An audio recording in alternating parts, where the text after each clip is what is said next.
Hello everyone, welcome to another vlog of Pluto the furry baby. আশা করছি আপনারা সবাই ভালো আছেন। আমিও প্লুটোকে নিয়ে খুব ভালো আছি।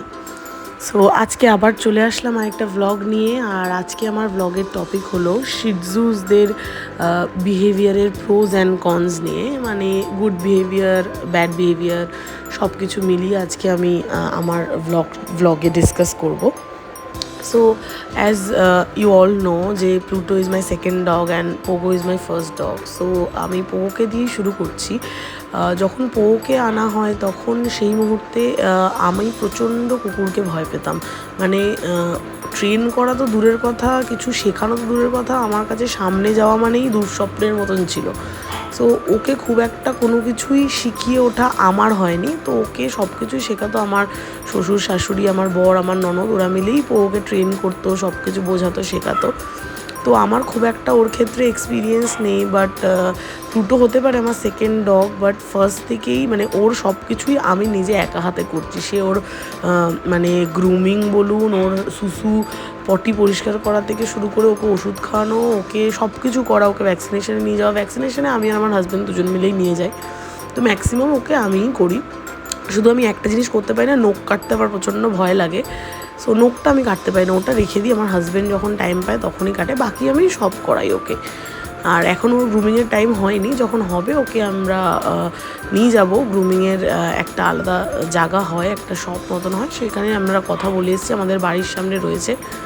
সো সেখানে একজনের সাথে কথা বলা আছে, সেখানে আমরা ওকে নিয়ে যাব গ্রুমিং করাতে।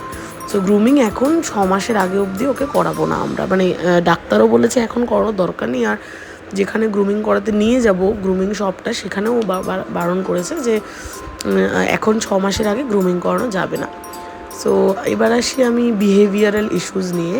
তো যেহেতু আমি প্লুটোর মানে সব কিছুই প্রথম থেকে আমি হ্যান্ডেল করছি, আমিই সব কিছু করছি, তো প্লুটোর কিছু কিছু বিহেভিয়ার আমি খেয়াল করেছি। যেহেতু 24 ঘন্টা আমার সাথে থাকে ফ্রম ডে 1, ও এতটাই আমার সাথে অ্যাট্যাচড যে মানে আমি যদি এক মুহূর্তের জন্য মানে এদিক থেকে ওদিকে যাই, ও সঙ্গে সঙ্গে দৌড়ে পালাবে। মানে আমার হাজব্যান্ড যখন অফিসে যায়, ও কিন্তু মানে যায় পেছন পেছন, খুব একটা রিয়্যাক্ট করে না। কিন্তু ও যদি দেখে নিল আমাকে 10 মিনিটের জন্য বাইরে বেরোতে, ও পাগলের মতন চিৎকার করবে। ততক্ষণ অবধিও চিৎকার করবে যতক্ষণ অবধি না আমি আসবো ঘরের ভেতরে, যতক্ষণ না অবধিও আমাকে দেখতে পাবে। অথচ আমি যদি ওকে না দেখা দিয়ে চলে যাই, যদি ওকে অন্য কোনো কিছুতে এঙ্গেজ করে আমি ফট করে সাইড দিয়ে আস্তে করে আমি যদি সরে যাই, তাহলেও অতটা রিয়্যাক্ট করে না। এটা হলো একটা বিহেভিয়ার। আরেকটা আমি দেখেছি ওর মধ্যে, মানে শিটজু যে ব্রিড হয়, এরা ভীষণ মানে কি বলবো, প্রচণ্ড নট অ্যাগ্রেসিভ, মানে ল্যাব যেরকম ভীষণ সুইট ক্যারেক্টারিস্টিক হয়, এরা বলতে পারি একটু অ্যাংরি টাইপের হয়, মানে একটু স্টাবার্ন বলা যেতে পারে। Stubborn will be the correct word for them.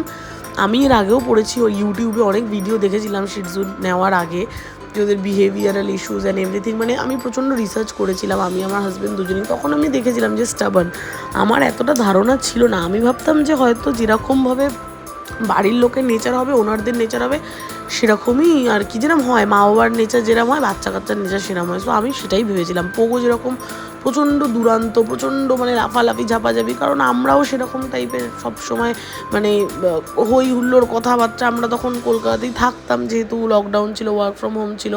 তো আমি ভাবতাম যে হয়তো তার জন্যই পোগোর ক্যারেক্টারিস্টিক এরম লাফালাফি। এবার যখন আমরা এখন থাকি না, পোগো সারাদিন ম্যাক্সিমাম চুপ করেই থাকে। সো আমার ধারণা এটাই ছিল যে প্লুটোর ক্ষেত্রেও তাই হবে, যে যেহেতু এখানে আমি আর আমার হাজব্যান্ড থাকি, আর ম্যাক্সিমাম টাইম আমার হাজব্যান্ড অফিসে থাকে, আমি আর ও একাই বাড়িতে থাকি, আমি আমার অফিসের কাজ নিয়ে ব্যস্ত থাকি, ঘরের কাজ নিয়ে ব্যস্ত থাকি, মাঝে মাঝে ওর সাথে একটু খেলি যখন সময় পাই, তো ও চুপচাপই থাকে। কিন্তু এই যে স্টাবার্ন ব্যাপারটা আমি বেশ কয়েকদিন ধরে ফেস করছি। মানে যেহেতু এখন আমার মা বাবা আছে আমাদের সাথে এখানে, তো আমার মা বাবাকে 2-3 দিনের জন্য আমরা দিদিদের বাড়ি পাঠিয়েছিলাম। ও মানে প্লুটো কী করতো, ঘুম থেকে উঠেই আগে যেরকম ও সকালবেলা ঘুম থেকে উঠতো 9টা 9:30, মাঝে মাঝে 9টা 9:30।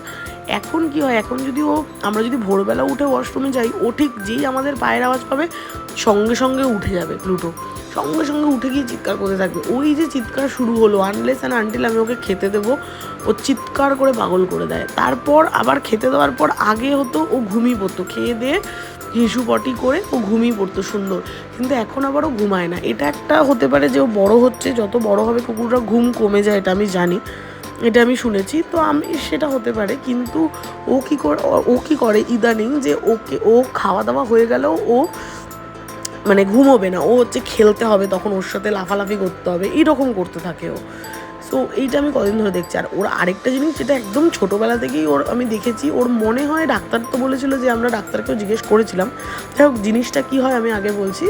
যখনই ওকে আমরা খাওয়াই, মানে খাওয়ানো দাওয়ানোর পর ওর মুখটা যখন মুছি, যেই আমাদের যেটা থুতনি, সেই থুতনির জায়গাটায় ওর আমি ধরুন মুখটা মুছে দিচ্ছি, তখনই ওই যে থুতনির ওখানটায় যে একটু জোরে যদি আপনি মোছেন, ও গড় করতে থাকে, মানে এত করবে, মানে খেকে করে কামড়ে দেবে, কিন্তু ও কামড়ায় না। ওর একটা ভীষণ ভালো জিনিস যে ও ফট করে কাউকে কামড়ায় না।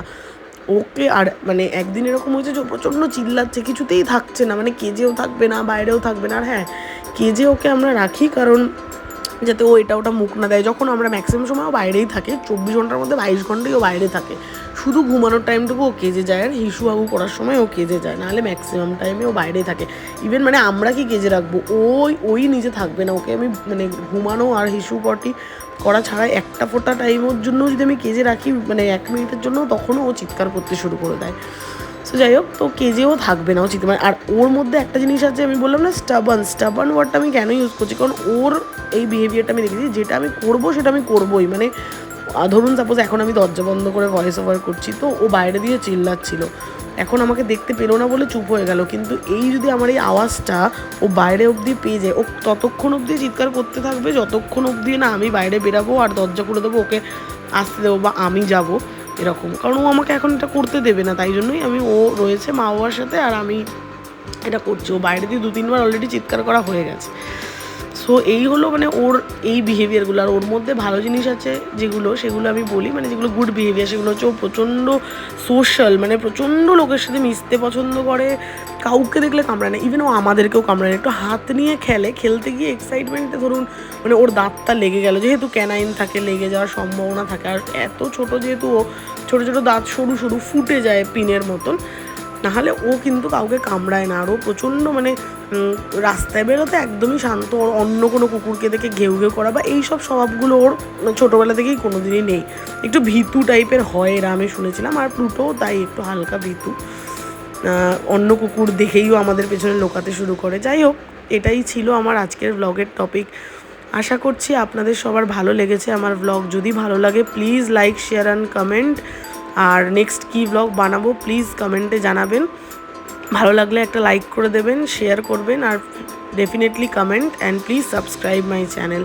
Thank you for watching. আবারও আসবো আরেকটা নতুন ব্লগ নিয়ে। Till then, by.